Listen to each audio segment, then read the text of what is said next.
Assalamualaikum warahmatullahi wabarakatuh. Perkenalkan, saya Vela Nurfitria dari Prodi Biologi Universitas Islam Negeri Maulana Malik Ibrahim Malang.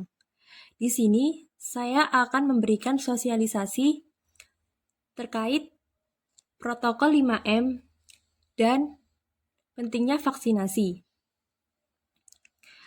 COVID-19 merupakan penyakit menular, yang mana sebagian besar orang yang tertular mengalami gejala ringan hingga mematikan. Adapun total konfirmasi korban meninggal yang ada di seluruh dunia melebihi 700.000 orang dan hampir 23 juta warga di seluruh dunia terkonfirmasi positif dengan 14 juta orang yang sembuh.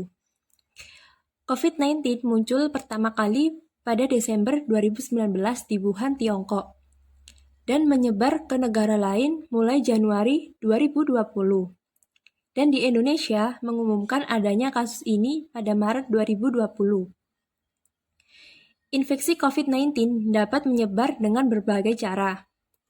Yang pertama, percikan air liur pengidap batuk dan bersin. Yang kedua, menyentuh tangan atau wajah orang yang terinfeksi.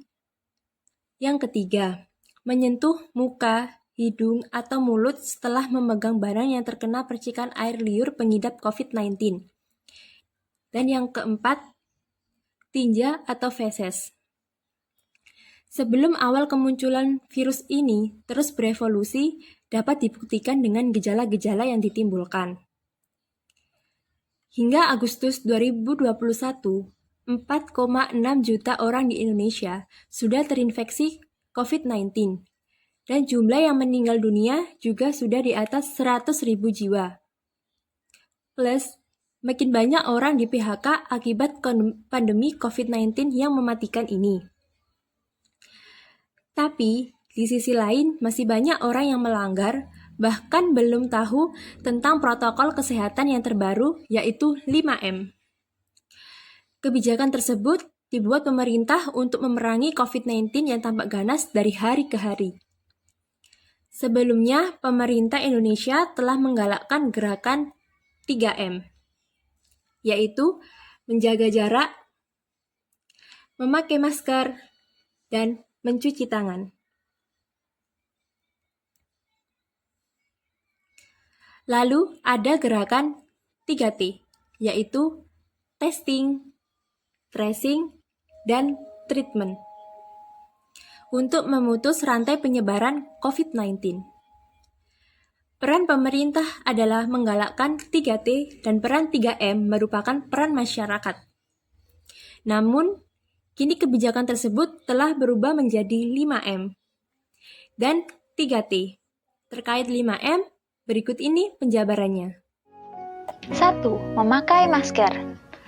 Kamu diharapkan untuk memakai masker saat berada di luar rumah atau ketika berkumpul bersama kerabat dimanapun berada. 2. Mencuci tangan. Kamu mesti mencuci tangan menggunakan air yang mengalir dan sabun secara berkala. Jika tak ada air dan sabun, kamu bisa menggunakan hand sanitizer untuk membersihkan tangan dari kuman-kuman yang menempel. 3. Menjaga jarak. Jika ada keperluan mendesak yang membuat kamu harus berpergian keluar rumah, ingat untuk menjaga jarak satu sama lain. Jarak yang dianjurkan adalah 1 hingga 2 meter dari orang sekitar Anda. 4. Menjauhi kerumunan. Anda juga diminta untuk menjauhi kerumunan saat berada di luar rumah. Ingat, semakin banyak dan sering kamu bertemu orang, kemungkinan terinfeksi corona bisa semakin tinggi. 5. Mengurangi mobilitas. Jika tak ada keperluan yang mendesak, tetaplah berada di rumah. Meski sehat dan tidak ada gejala penyakit, belum tentu kamu pulang ke rumah dengan keadaan yang masih sama. Selalu ingat, virus COVID-19 bisa menyerang dan menginfeksi seseorang dengan cepat. Jika abai dengan salah satu protokol kesehatan terbaru kita atau orang sekitar kita akan lebih beresiko terinfeksi virus corona. Alhasil, pandemi akan sulit berakhir. Untuk anak di bawah 2 tahun, tidak disarankan memakai masker tapi bisa menggunakan tutup stroller atau face shield. Tetap harus jaga jarak serta di bawah pengawasan orang tua.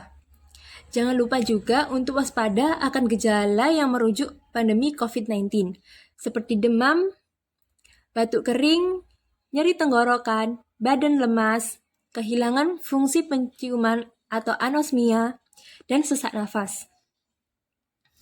Apabila kita baru saja berkontak dengan penderita COVID-19, jangan sungkan untuk melakukan PCR swab test dan isolasi mandiri.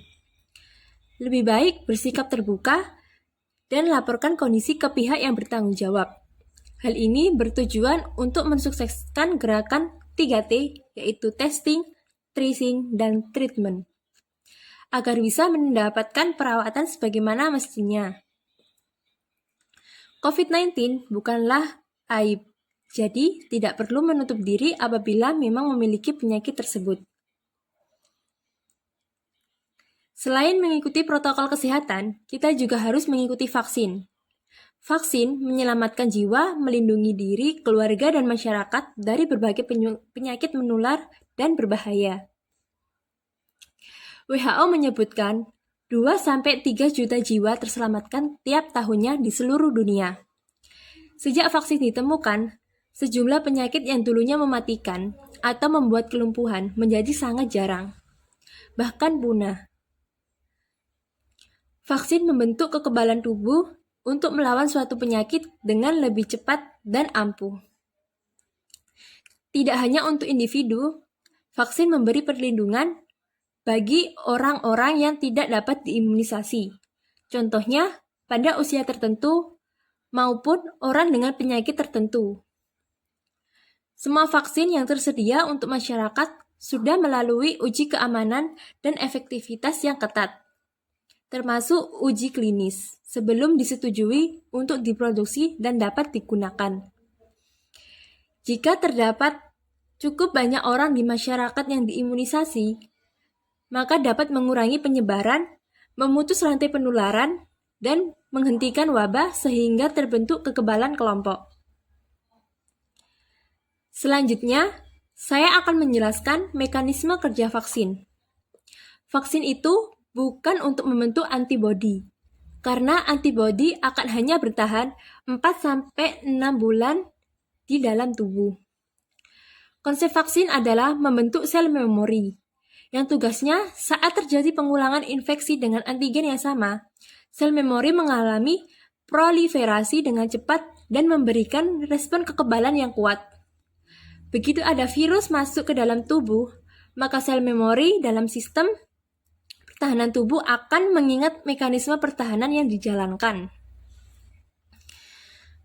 Pada fase awal, ketika vaksin masuk ke dalam tubuh manusia, antibodi akan terbentuk dan bertahan selama 4-6 bulan. Namun, sel memori sebagai pengingat akan tetap ada. Vaksin COVID-19 akan membantu tubuh membentuk kekebalan terhadap virus COVID-19 tanpa menyebabkan kesakitan. Dalam beberapa pekan, vaksin COVID-19 membuat tubuh memiliki suplai sel memori berupa sel limfosit T dan sel limfosit B. Sel limfosit T dan sel limfosit B yang akan mengingat cara untuk melawan virus tersebut. Seperti vaksin pada umumnya, vaksin COVID-19 berpotensi mengakibatkan efek samping bagi penerimanya. Efek samping seperti lengan pegal, meriang, mual, dan sebagainya sangat wajar dialami setelah menerima vaksin. Hal tersebut pertanda bahwa vaksin sedang bekerja dan tubuh sedang membangun antibodi untuk melawan virus yang mungkin akan menginfeksi di masa yang akan datang. Efek samping biasanya berlangsung selama kurang lebih 3 hari saja dan akan hilang dengan sendirinya. Vaksin COVID-19 diharapkan bisa menjadi solusi untuk menyudahi pandemi yang telah memakan banyak korban jiwa serta melumpuhkan aktivitas masyarakat, dan partisipasi Anda dalam program vaksinasi ini akan sangat membantu pemulihan kondisi negara kita. Mari sukseskan program vaksinasi COVID-19 yang diberikan gratis oleh pemerintah untuk seluruh rakyat Indonesia. Terima kasih.